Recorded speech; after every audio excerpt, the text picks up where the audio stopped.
Family, as I marvel at the implications of this text this week, I was reminded of one of the publications that I love so much. It's called The Voice of the Martyrs. And The Voice of the Martyrs is a publication that follows the persecuted church outside of the United States of America. It is that publication on social media and used to be in print that chronicles for us the stories of our brothers and sisters all around the world who don't get a chance to enjoy the freedoms that you and I take for granted, the freedom to gather in safety, the freedom to worship in safety, the freedom to come into rooms like this and go out into parking lot and there's nobody out there waiting to chop off your head.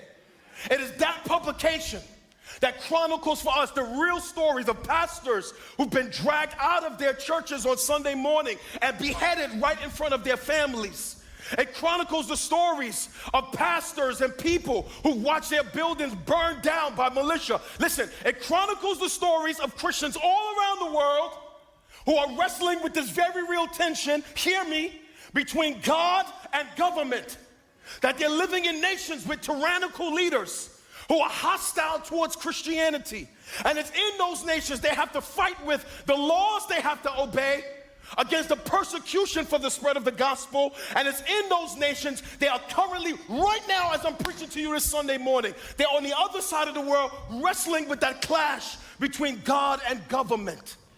I seen this firsthand when I was in Turkey, a country, man, where Christianity almost does not exist, where we had to take off our shoes to walk into the mosque, and we had to honor the laws of the nation to go into the mosque, and wrestling between, do we obey God or do we obey the government? Man, people are wrestling with that all around the world.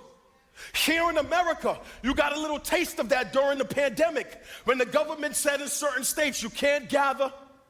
Do we take the vaccine or not take the vaccine? Do we wear masks or not take masks? You got some churches gathered all the way through. You got churches like ours in Georgia where they say you can't gather. 2 years with no gathering at all. And it's this real tension we felt during the pandemic between God and government. Hear me. That tension, I believe, in America is going to heat up.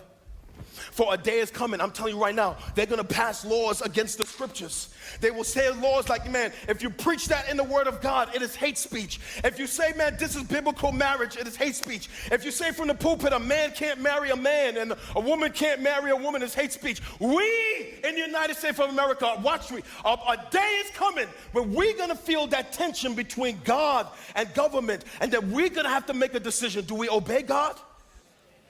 Or do we obey presidents? And do we obey